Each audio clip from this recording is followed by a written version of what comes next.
Hallo, welkom bij KikiTV. Vandaag gaan we een kijkje nemen in Louisburg welke sport nou echt hip is.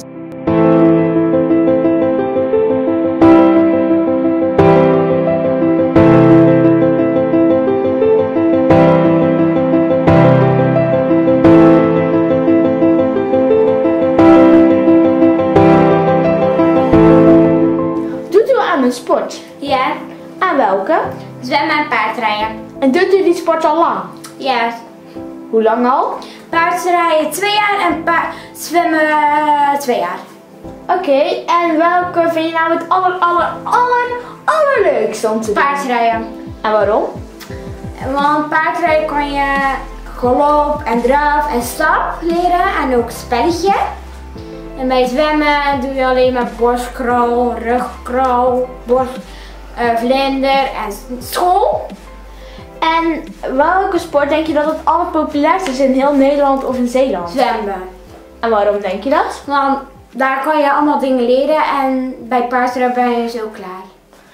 Oké, en nou wat vind je als je niet op een sport zat? Op welke sport zou je dan zitten?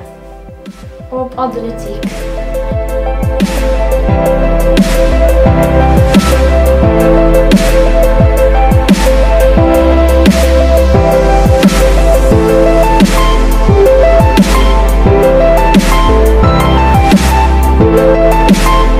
Ja, ik doe aan 2 sporten. Aan welke sporten? Ik paardrij en ik zwem. Wat vind jij de hipste sport in Louisburg? Ik denk dat voetbal en zwemmen toch wel de hipste sporten in Louisburg zijn. Hoe lang doe je zwemmen en paardrijden al? Paardrijden doe ik denk ik nu 3-4 jaar en zwemmen doe ik net 1 jaar. Maar je vindt het natuurlijk wel gewoon leuk. Ja.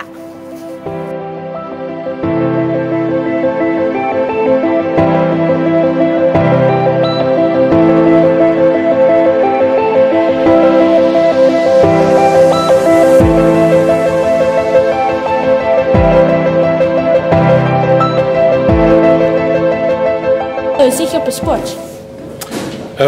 Ik kom hier regelmatig squashen.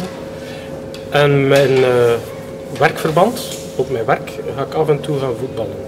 Met de kinderen waarbij ik moet werken. En hoe lang squash je al? Oh, ik doe dat al heel lang.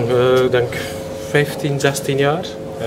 En voetballen? Maar niet heel regelmatig. En voetbal, ja, dat is al van kleins af. Blijven proberen. Ik kan geen van beide. Ook niet squashen, ook niet voetballen. Maar ik blijf het wel proberen en leuk vinden. En welke sport denk je dat het populairst is in Nederland? Ik denk dat ook in Nederland wel het voetbal populairst is. En natuurlijk zijn de Belgen beter nu momenteel met het voetbal. Dat zal nog moeten blijken. Het tweede kampioenschap waarschijnlijk, ja. Oké, bedankt.